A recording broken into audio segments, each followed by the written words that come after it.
let's start with this. So today our topic is software management activities. Software management activities में हम software planning, software management और software estimation के बारे में analysis करेंगे, right. So what we can say, what is software management activity, हम क्या कह सकते हैं, सॉफ्टवेयर मैनेजमेंट एक्टिविटीज़ क्या होती हैं। सो सॉफ्टवेयर जो मैनेजमेंट एक्टिविटीज़ होती हैं, इट बेसिकली कंप्राइज कई सारी एक्टिविटीज़ उसके अंदर इन्वॉल्व रहती हैं, जैसे कि planning of a project, project को किस तरीके से प्लान करना है, deciding scope of a software product, किसी भी सॉफ्टवेयर प्रोडक्ट का स्कोप आइडेंटिफाई करना कि what will be the scope of the product, then estimation of cost, कितनी कॉस्ट उस पर्टिकुलर प्रोजेक्ट में लगने वाली है, ठीक। Then scheduling of task and events, क्या शेड्यूल है, किस तरीके से इवेंट्स को परफॉर्म करना है, किस तरीके से प्रोजेक्ट को अकम्प्लिश करना है, how the resource should be maintain, कि जो हमारा प्रोजेक्ट है वो पर्टिकुलरली टाइमली कंप्लीट हो जाए, तो उसके लिए कौन कौन से रिसोर्सेज अवेलेबल हैं। तो इन सारे टास्क को, इन सारी एक्टिविटीज़ को प्रॉपरली एनालाइज करना होता है, और इन्हीं सारी यही मेन प्रोजेक्ट मैनेजमेंट एक्टिविटीज़ होती हैं, ठीक है। प्रोजेक्ट की प्लानिंग, स्कोप को मैनेज करना एंड प्रोजेक्ट एस्टिमेशन, ठीक है। इसमें से कुछ टर्म्स हम पहले से ही देख चुके हैं, उसको हम एक बार रिवाइज कर लेते हैं। तो कौन सी टर्म हम देख चुके हैं, we have understood about the project planning. So what is basically a software project planning? Software project planning, किसी भी प्रोजेक्ट को बनाने के पहले before the production of the software पूरी प्लानिंग की जाती है, ठीक है। प्रॉपर यूज़र से रिक्वायरमेंट लेना और उसके अकॉर्डिंग एक बेस प्लान तैयार करना कि उस पर्टिकुलर प्रोजेक्ट को हमें किस तरीके से एग्जीक्यूट करना है, ठीक है। इसका डायरेक्ट कनेक्शन नहीं होता सॉफ्टवेयर प्रोडक्शन से, सिर्फ it is basically an activity which is to be perform, that how should the project being executed, ठीक है। देन प्रोजेक्ट प्लानिंग में कई सारी एक्टिविटीज़ इन्वॉल्व होती हैं कि किस किस तरीके से प्रोजेक्ट को प्लान करना है। तो जब तक प्लानिंग प्रॉपर नहीं होगी तब तक एग्जीक्यूशन प्रॉपर नहीं होगा। तो before execution we need a strong planning, so there is a particular team dedicated for the planning who will decide how the project will be executed, what are the team members, what that is decided by the senior team management, what are the resources that is going to be utilized in the particular way, and then how is to be accomplished in a particular time. Next, scope management. So what is basically a scope management? Scope management, it basically defines the scope of a project, किसी project के scope को identify करता है, इसमें कई सारी activities involve होती हैं, how the software product will be delivered, किस तरीके से सॉफ्टवेयर प्रोडक्ट को डिलीवर करना है, that is going to be identified. Next, scope management is essential. Why it is essential? Because it creates boundaries of the project. वो boundaries create करता है by clearly defining what would be done in the project and what would not be done. Scope में generally boundaries को create किया जाता है कि क्या हमें किस लिमिट तक उस प्रोजेक्ट को करना है, और क्या उसमें हमें particularly which is not going to be accomplish, that is a particular risk zone, जिस पर्टिकुलर रिस्क जोन को एक्सेस नहीं करना है, ठीक। Then this makes project to contain, क्या क्या इसमें इन्वॉल्व रहती हैं चीज़ें, it may contain limited and quantifiable task, कि कौन कौन से टास्क के अंदर इसके अंदर एग्जीक्यूट हो सकते हैं, ठीक है। तो that particular things are going to be accomplished, ठीक। नेक्स्ट क्या एनालिसिस किया जाएगा इसमें, कि जो भी हमारा डॉक्यूमेंटेशन है that should be proper. Documentation क्या होना चाहिए, it should be proper, and it avoid cost and time overrun. पहले से ही सारे टास्क को देख लेना है, सब चीज़ों को डॉक्यूमेंट कर लेना है कि जिससे बाद में कॉस्ट में कोई प्रॉब्लम ना हो और टाइम का प्रॉब्लम ना हो। ठीक है, तो this will be much more better अगर हम क्या करें, चीज़ों को प्रॉपरली एग्जीक्यूट करें। ठीक, नेक्स्ट,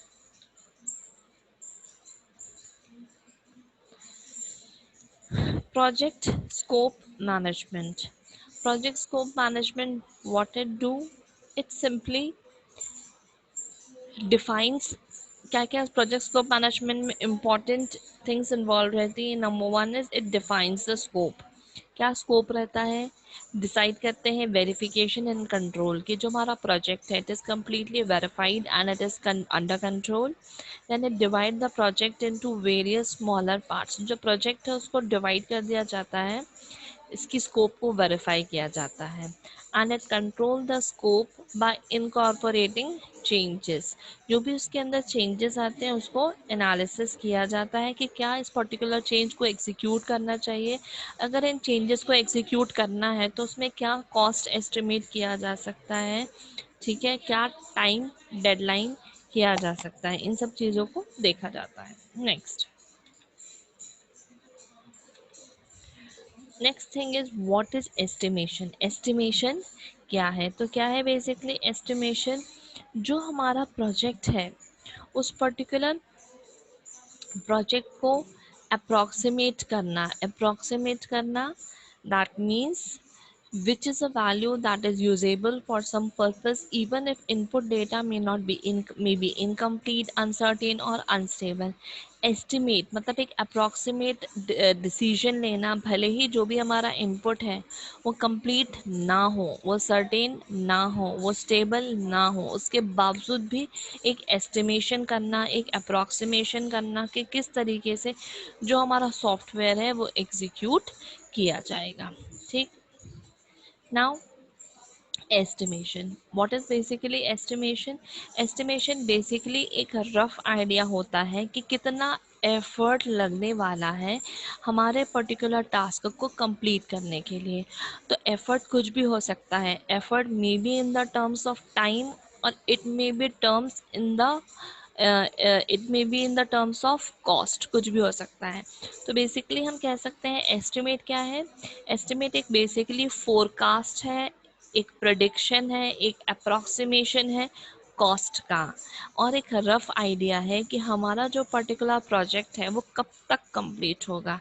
ठीक है, तो एस्टिमेशन से हम एक अप्रॉक्सीमेट कैलकुलेशन कर सकते हैं अपने कॉस्ट का, अपने वर्क का। ठीक, next, now there are various test estimation techniques, कई सारी टेस्ट एस्टिमेशन टेक्निक्स हैं।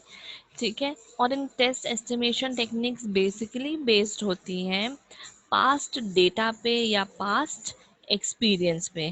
ठीक है, कि जो पास्ट का डेटा क्या है और पास्ट का एक्सपीरियंस क्या है, it is based on that and it is also based on the available documents. कौन कौन से डॉक्यूमेंट्स अवेलेबल हैं, what may be the assumptions, what may be the calculated risk.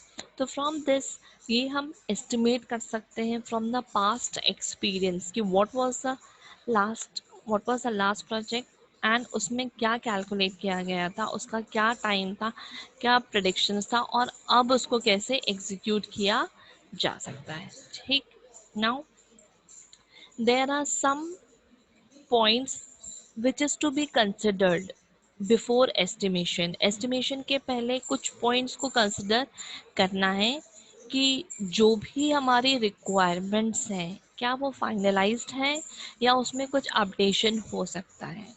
ठीक है, अगर नहीं है उनकी, अगर आपके चेंजेस फाइनलाइज हो गए हैं या अगर नहीं हो पाए हैं तो उसमें फ्रिक्वेंटली कितने चेंजेस होने की पॉसिबिलिटी है। ठीक है, देन जितनी भी रिस्पॉन्सिबिलिटीज़ हैं, जितनी भी डिपेंडेंसीज हैं, आर दे ऑल डन, सब चीज़ें क्लियर हो चुकी हैं। देन नेक्स्ट पॉइंट, जो हमारा इंफ्रास्ट्रक्चर है that particular infrastructure is ready testing के लिए, क्या वो तैयार है। सबके पहले इन सारे एस्टिमेशंस के पहले एक डॉक्यूमेंटेशन करना ज़रूरी है कि ये जो हम अजम्पशंस कर रहे हैं, जितने भी हम रिस्क को एस्टिमेट कर रहे हैं, ये सब चीज़ें डॉक्यूमेंट में होनी चाहिए कि ये सब अजम्पशंस हैं, these are are productions, these are are approximations, और we can say these all are estimations. ये सब हमने एक एस्टिमेट लगाया हुआ है। जैसे हम एस्टिमेट नहीं लगाते, फॉर एग्जांपल जैसे घर बनता है, तो घर बनाने के लिए एक एस्टिमेट लगाते हैं ना कि भाई अगर हमें घर बनाना है तो उसके लिए हम कितना फंड दे सकते हैं, what may be the cost, जिसको हम उसमें इनपुट कर सकते हैं। ठीक है, तो घर बनाने के लिए भी this is most important thing. पहले ही हम एस्टिमेट करें, बजट करें, प्लानिंग करें पहले से ही कि क्या क्या रिसोर्सेज रिक्वायर्ड होंगे, वो रिसोर्सेज की कॉस्ट क्या होगी, उस पर्टिकुलर घर को बनाने के लिए what are the team required, उस टीम का क्या क्या कॉस्ट बजट रहेगा। तो वो सारी चीज़ों को एनालिसिस करना, वैसे ही हम सॉफ्टवेयर प्रोजेक्ट में ही सारी चीज़ों का एनालिसिस करना। फिर घर बनाते वक्त भी ऐसी चीज़ें होती हैं कि हमारी रिक्वायरमेंट फाइनलाइज नहीं हो पाती हैं, लास्ट लास्ट तक डिसीजंस होते रहते हैं कि नहीं नहीं ये चीज़ और ऐड कर लेते हैं, नहीं ये हम एक बाहर एक वॉल और बना लेते हैं, एक बाउंड्री वॉल और क्रिएट कर लेते हैं। ठीक है, तो ये तरीके की चीज़ें जब ऐड होती हैं, ठीक है, तो वहाँ पर जाके लास्ट मोमेंट पर भी डिसीजन चेंज हो सकता है। ठीक है, तो लास्ट मोमेंट पे चीज़ें एस्टिमेट की जाती हैं, उनको चेक किया जाता है। ठीक, next, software estimation techniques. Here कई तरीके की सॉफ्टवेयर एस्टिमेशन टेक्निक्स होती हैं जिनका यूज़ किया जाता है। कौन कौन सी सॉफ्टवेयर एस्टिमेशन की टेक्निक्स हो सकती है? सबसे पहली टेक्निक है Delphi technique. Next one is work breakdown structure. Next one is 3-point estimation and the last one is functional point method। ठीक है, तो सबसे पहले हम एनालिसिस करते हैं डेल्फी टेक्निक के बारे में कि जो डेल्फी टेक्निक है सॉफ्टवेयर एस्टिमेशन की, ये किस तरीके से काम करती है। ठीक है, तो देखते हैं हम डेल्फी टेक्निक के बारे में। जो डेल्फी टेक्निक है, it is one of the most widely use testing estimation technique, सबसे ज़्यादा इस्तेमाल होने वाली टेक्निक है। और ये जो पर्टिकुलर डेल्फी मेथड है, ये किस पर बेस्ड है? It is basically based on the survey. जो भी सर्वे किया गया है फ्रॉम द प्रीवियस, मतलब हमने देखा था ना, जो पास्ट एक्सपीरियंस होता है, जो प्रीवियस एक्सपीरियंस होता है, वहाँ से जो इन्फॉर्मेशन कलेक्ट होती है। ठीक है, जो एक्सपर्ट्स होते हैं जो वो सारी इन्फॉर्मेशन कलेक्ट करते हैं। तो basically in this estimation technique, each task is assigned to each team member and over multiple round surveys are conducted। तो यहाँ पर इस पर्टिकुलर एस्टिमेशन टेक्निक में हर एक टीम मेंबर का ओवरऑल सर्वे किया जाता है एंड देन फाइनल एस्टिमेशन किया जाता है कि जब तक कि वो टास्क कंप्लीट ना हो। ठीक है, हर एक राउंड में उसमें से आउटपुट जनरेट किया जाता है कि किस तरीके से जो हमारा टास्क है वो कंप्लीट हो रहा है, हर एक का फीडबैक कैलकुलेट करना। ठीक है, तो इस पर्टिकुलर मेथड से क्या हो सकता है, you can get quantitative and qualitative results. इस टेक्निक से जनरली क्वांटिटेटिव और क्वालिटेटिव आउटपुट्स जनरेट हो सकते हैं। तो हम क्या कह सकते हैं, what we can say in overall technique, this technique gives good confidence। इस टेक्निक से पर्टिकुलर एक कॉन्फिडेंस आ जाता है कि क्योंकि इस टेक्निक को हम बाकी टेक्निक्स के साथ भी कंबाइन कर सकते हैं।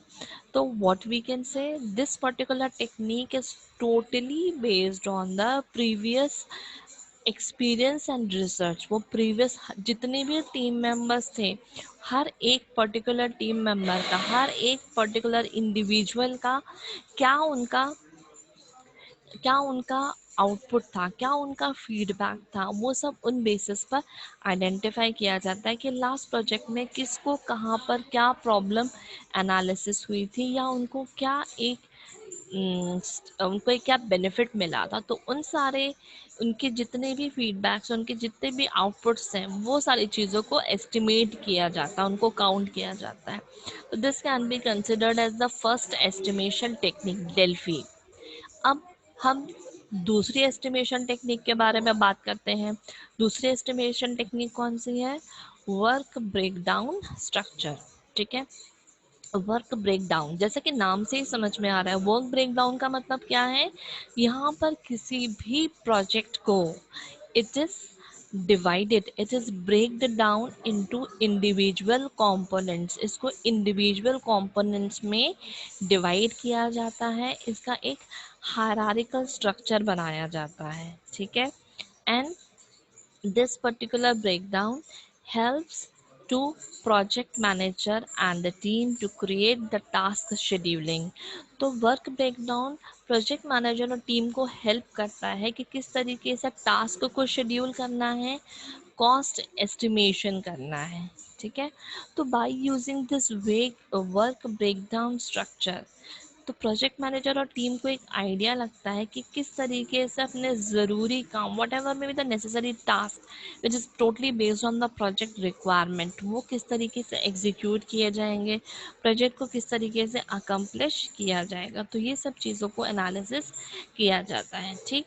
देन ये जो हमारा वर्क ब्रेकडाउन स्ट्रक्चर है, इसमें किसी भी कॉम्प्लेक्स प्रोजेक्ट को स्मॉल पीसेस में डिवाइड किया जाता है, सब मॉड्यूल्स में डिवाइड किया जाता है, and each functionality can be divided into सब फंक्शनैलिटी। अगर हम मॉड्यूल्स को सब मॉड्यूल्स में डिवाइड कर रहे हैं तो उनके जो टास्क है उनको भी सब टास्क में, उनकी जो फंक्शनैलिटी है उनको भी सब फंक्शनैलिटी में डिवाइड कर सकते हैं, ठीक है।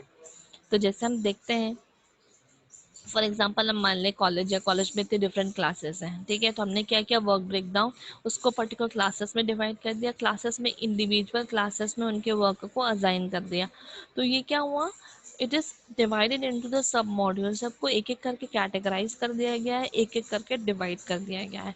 तो उससे जो उनके मॉड्यूल्स उनको डिवाइड किया गया, उनके फंक्शन को डिवाइड किया गया कि हर एक पर्टिकुलर क्लास का एक टीजी रहेगा, वो टीजी उनके सारे जितने भी उनके प्रॉब्लम्स हैं उनको समझेगा, उनको हैंडल करेगा। तो यहाँ पर क्या है, जो हमारा मेन टास्क है उसको सब टास्क में, सब मॉड्यूल में डिवाइड किया जा रहा है। तो इस तरीके से जो हमारा वर्क ब्रेकडाउन स्ट्रक्चर है वो काम कर सकता है, ठीक। नेक्स्ट, जो हमारा वर्क ब्रेकडाउन स्ट्रक्चर है इसके 4 बेनिफिट्स हैं। सबसे पहला बेनिफिट क्या है, जो हमारा वर्क ब्रेकडाउन स्ट्रक्चर है it forces the team to create detailed steps, that means कि क्या क्या करना है उसकी प्रॉपर डिटेलिंग होनी चाहिए, ठीक है। तो हर एक स्टेप में ये आइडेंटिफाई किया जाता है किस तरीके से सर्विस को डिलीवर करना है, ठीक है। ये पूरा काम कौन करता है, project manager, team and customer, ये सब उस पर्टिकुलर टास्क को अकम्प्लिश करते हैं। And it helps to raise the critical issues को आइडेंटिफाई किया जाता है, narrow down the scope of the project, project scope को कम किया जाता है, and create a dialogue which will help make clear bring out, वहाँ से क्या मिलता है, एक क्लियर आउटपुट मिलता है।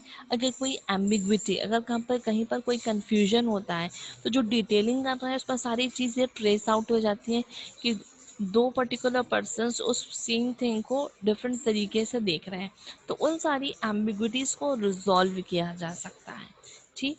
तो these all things can be done in the work breakdown structure, work breakdown structure में इस तरीके से काम किया जा सकता है, ठीक। Next, work breakdown help to improve the schedule and the budget. Work breakdown structure क्या करता है, वो हेल्प करता है हमारे एक इफ़ेक्टिव शेड्यूल बनाने के लिए और एक बजट प्लान बनाने के लिए, ठीक है। As all task are already available so it helps in generating a meaningful schedule. Already सभी टास्क पहले से ही पता है, तो किस तरीके से एक मीनिंगफुल शेड्यूल बनाना है कि जो पर्टिकुलर टास्क है उनको एट द मोमेंट कंप्लीट किया जा सके, ठीक है। ये हमारी दो हमने की बेनिफिट्स देख लिया।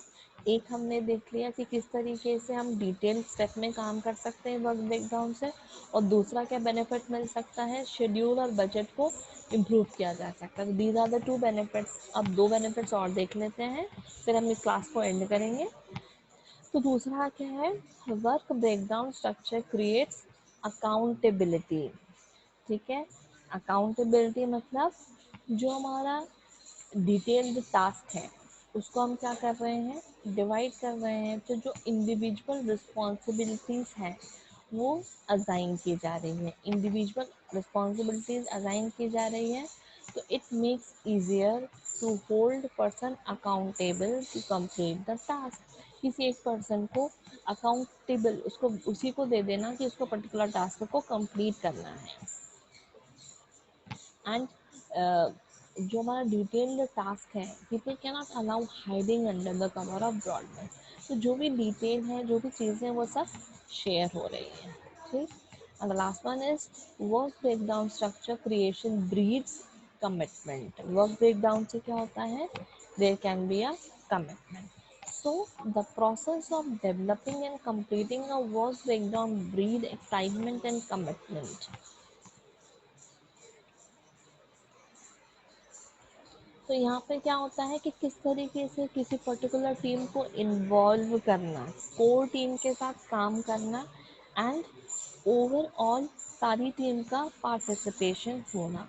These all things are required, these all things lets towards the commitment. ठीक है, चलिए अब हम यहाँ पर इतना, नेक्स्ट क्लास में कंटिन्यू करते हैं। अब मैं आप लोग की अटेंडेंस ले लेती हूँ, तो kindly turn on your cameras, I will take your attendance.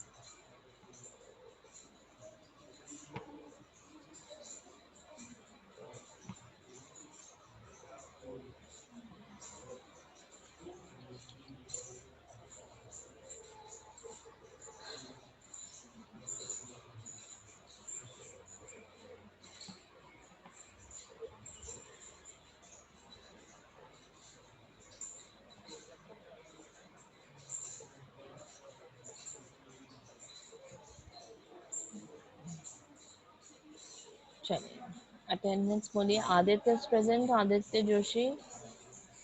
Yes ma'am. Deepak Bairagi, Deepak Rathore, no. Jyoti is present. Mohit, yes Prince, ma'am. Prince, Ritesh, yes ma'am. Vinita, yes Vipul, ma'am. Vipul. Yes ma'am. और कोई जिसकी अटेंडेंस ना लगी हो तो बता दो। इतने ही है, ऐसा कोई जिसकी अटेंडेंस ना लगी हो? दीपक, दीपक राठौड़ इज प्रेजेंट। जो प्रेजेंट है वो बता दो कौन यस कौन मैम। प्रेजेंट है। और कोई जिसकी अटेंडेंस ना लगी हो तो बता दो मुझे भी। ऐसा कोई है? एनीवन?